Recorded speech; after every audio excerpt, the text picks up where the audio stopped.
പൈസക്കാർക്ക് എന്തുമാകാമല്ലോ എന്ന് നമ്മൾ പലപ്പോഴും തമാശയായും ഇച്ചിരി പരിഹാസത്തിലും പറയാറുണ്ട്. എന്നാൽ പ്രണവ് മോഹൻലാലിന്റെ ജീവിതം കണ്ടാൽ നമുക്ക് ലേശം കൗതുകം തോന്നും. താരപുത്രൻ മാത്രമല്ലല്ലോ, മലയാള സിനിമാ മേഖലയിൽ ചുരുക്കം സിനിമകളിലൂടെ തന്നെ സ്വന്തമായ ഒരു സ്ഥാനം ഉറപ്പിച്ച നടൻ. ഇത്രയൊക്കെയായ പ്രണവ് മോഹൻലാൽ നയിക്കുന്ന ലളിത ജീവിതത്തിന്റെ കഥകൾ സോഷ്യൽ മീഡിയ കൗതുകത്തോടെ ഏറ്റെടുത്തിട്ടുമുണ്ട്. ഇപ്പോഴിതാ സ്വന്തം മകനെ കുറിച്ച് അമ്മ സുചിത്ര മോഹൻലാൽ പറയുന്നത് ഇങ്ങനെയാണ്. ഇപ്പോൾ പ്രണവ് സ്പെയിനിലാണ്. അവിടെ ഏതോ ഒരു ഫാമിൽ ജോലി ചെയ്യുന്നുണ്ട്. എന്താണ് ചെയ്യുന്നതെന്ന് ശരിക്കും തനിക്കറിയില്ല. താമസവും ഭക്ഷണവും കിട്ടുമെങ്കിലും പൈസ കിട്ടില്ല. ഫാമിൽ ആട്ടിൻകുട്ടികളെയോ കുതിരകളെയോ നോക്കുന്ന ജോലിയായിരിക്കും മകൻ ചെയ്യുന്നതെന്നാണ് അവർ ഒരു അഭിമുഖത്തിൽ പറഞ്ഞത്.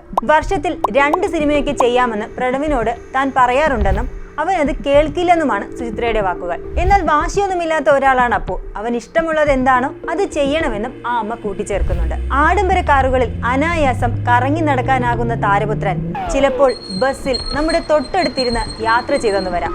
അതെ, അത്രയും സിമ്പിൾ ആണ് ആള്. 2002 അച്ഛൻ മോഹൻലാൽ നായകനായ ഒന്നാമൻ എന്ന ചിത്രത്തിലൂടെയാണ് പ്രണവിന്റെ സിനിമയിലേക്കുള്ള എൻട്രി. തമ്പി കണ്ണന്താനം സംവിധാനം ചെയ്ത ചിത്രത്തിൽ മോഹൻലാലിന്റെ ചെറുപ്പകാലമാണ് പ്രണവ് ചെയ്തത്. അടുത്ത വർഷം, അതായത് 2003 മേജർ രവി, രാജേഷ് അമനക്കര എന്നിവരുടെ സംവിധാനത്തിൽ പുനർജനി എന്ന ചിത്രത്തിലാണ് പ്രണവ് പിന്നീടെത്തിയത്. പ്രണവിന്റെ ആദ്യ പ്രധാന വേഷവും ഈ ചിത്രത്തിലാണ്. അപ്പു എന്നായിരുന്നു കഥാപാത്രത്തിന്റെ പേര്. ഈ ചിത്രത്തിലെ അഭിനയത്തിന് കേരള സംസ്ഥാന സർക്കാരിന്റെ മികച്ച ബാലതാരത്തിനുള്ള അവാർഡും അപ്പു സ്വന്തമാക്കി. പിന്നീട് പഠനവുമൊക്കെയായി മുന്നോട്ടു പോയ പ്രണവ് 2009 മോഹൻലാൽ ചിത്രമായ സാഗർ ഏലിയാസ് ജാക്കിയിൽ ഒരു ഗാനരംഗത്തിൽ വീണ്ടും മുഖം കാണിക്കാനെത്തി. അതിനുശേഷം അഭിനയ രംഗത്ത് നിന്ന് പതിയെ ക്യാമറയ്ക്ക് പിന്നിലേക്ക് ഒരു ചുവടുമാറ്റം. ജിത്തു ജോസഫിന്റെ കീഴിൽ അസിസ്റ്റന്റ് ഡയറക്ടറായി ദൃശ്യത്തിന്റെ തമിഴ് റീമേക്കായ പാവനാശത്തിലും ലൈഫ് ഓഫ് ജോസൂട്ടിയിലും. 2018 പുറത്തിറങ്ങിയ ജിത്തു ജോസഫിന്റെ തന്നെ സംവിധാനത്തിലുള്ള ആദി എന്ന ചിത്രത്തിൽ ടൈറ്റിൽ ക്യാരക്ടറായി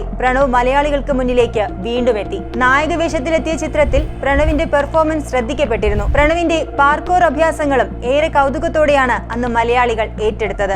ആശീർവാദ് സിനിമാസിലൂടെ ആന്റണി പെരുമ്പാവൂർ നിർമ്മിച്ച ചിത്രം അന്ന് വാണിജ്യ വിജയവും നേടിയിരുന്നു. ആ സിനിമയിൽ അഭിനയത്തിന് പുറമെ ഗായകനായും ഗാനരചയിതാവായും പ്രണവ് തന്റെ സാന്നിധ്യം അറിയിച്ചു. ജിപ്സി വുമൺ എന്ന ഇംഗ്ലീഷ് ഗാനം രചിച്ചതും ആലപിച്ചതും പ്രണവാണ്. 2019 അരുൺ ഗോപി രചനയും സംവിധാനവും നിർവഹിച്ച 21ാം നൂറ്റാണ്ട് എന്ന ചിത്രത്തിലൂടെ വീണ്ടും നായക വേഷത്തിൽ പ്രണവ് എത്തുന്നു. അടുത്തത് 2021 പുറത്തിറങ്ങിയ പ്രിയദർശൻ ചിത്രം മരക്കാർ അറബിക്കടലിന്റെ സിംഹം എന്ന മോഹൻലാൽ നായകനായ ചിത്രത്തിൽ കുഞ്ഞാലി മരക്കാർ എന്ന ലാലേട്ടൻ കഥാപാത്രത്തിന്റെ ചെറുപ്പകാലമാണ് പ്രണവ് അവതരിപ്പിച്ചത്. മലയാളികളുടെ ഹൃദയത്തിലേക്ക് ഇടിച്ചു കയറിക്കൊണ്ടാണ് 2020 വിനീത് ശ്രീനിവാസൻ രചനയും സംവിധാനവും നിർവഹിച്ച ഹൃദയം എന്ന ചിത്രവുമായി പ്രണവ് എത്തുന്നത്. പ്രണവിലെ അഭിനേതാവിന് ഏറെ സ്വീകാര്യത നൽകിയ ചിത്രം കൂടിയായിരുന്നു ഹൃദയം. കോളേജ് വിദ്യാർത്ഥിയായും സ്നേഹമുള്ള ഭർത്താവായുമെല്ലാം പ്രണവ് ചിത്രത്തിൽ തകർത്തഭിനയിച്ചു. പ്രണവിന്റെ ഏറ്റവും ഒടുവിലായി ഇറങ്ങിയ ചിത്രം വിനീത് ശ്രീനിവാസന്റെ തന്നെ സംവിധാനത്തിൽ 2024 പുറത്തിറങ്ങിയ വർഷങ്ങൾക്ക് ശേഷമാണ്. പ്രണവിനൊപ്പം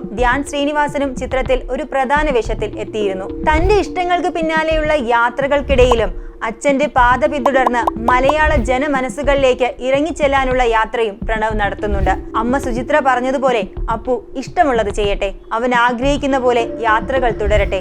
ഒപ്പം നമുക്കിനിയും വരാനിരിക്കുന്ന പ്രണവിന്റെ നല്ല ചിത്രങ്ങൾക്കായും കാത്തിരിക്കാം. സിനിമാ ലോകത്തെ കൂടുതൽ വിശേഷങ്ങൾ അറിയാൻ ഞങ്ങളുടെ channel like, share and subscribe ചെയ്യുക. സബ്സ്ക്രൈബ് ബട്ടണിലെ ബെല്ലൈക്കൺ എനേബിൾ ചെയ്യാനും മറക്കരുത്.